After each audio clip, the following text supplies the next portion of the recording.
A Ukrainian politician said that Russia suggested to end the war if Ukraine abandons NATO ambitions. The proposal was made during the peace talks shortly after full-scale invasion. There is no confidence and no trust in the Russians to do this to the Russians, said. According to Kiev Post, Russia offered to stop the occupation of Ukraine, provided that Zelensky's government abandoned the ambition of joining NATO. David Arakhamia, president of People's Party Made and Ukrainian delegation, said that Russia proposed a decision for conflict in spring of 2022. Peace talks took place in the first stages of Belarus and the full-scale war in Turkey. Ukraine's NATO requests and if it took an impartial position. The Russian delegation reportedly suggested to end the war, considering the constitutional commitment of Ukraine to NATO membership. Arakhamia said that a change towards impartiality would require a constitutional change.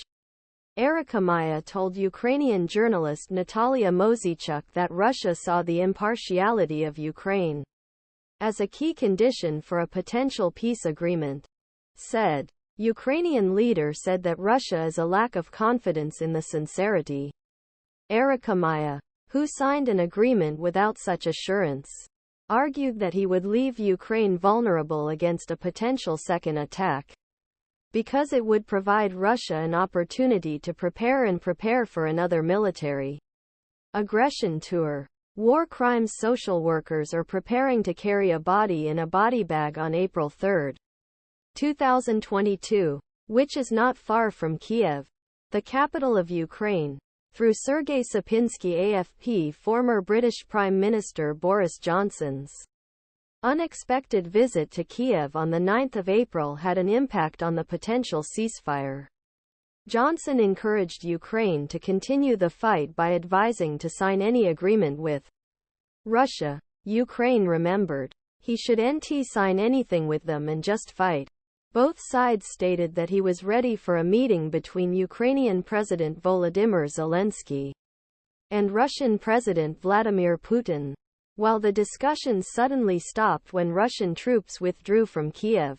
3 days after Johnson's departure from Kiev, Putin announced that negotiations with Ukraine turned into a dead end.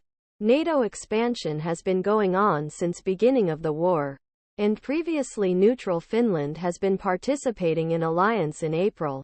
Business Insider reported that in January, Putin's decision to invade Ukraine was a misconception that NATO was backfired to support Ukraine. Although the bloc is a very important ally for Ukraine, there is a reluctance to initiate Ukraine membership while in the war. The U.S. opposes NATO membership to Ukraine to avoid increasing the tensions of West with Russia.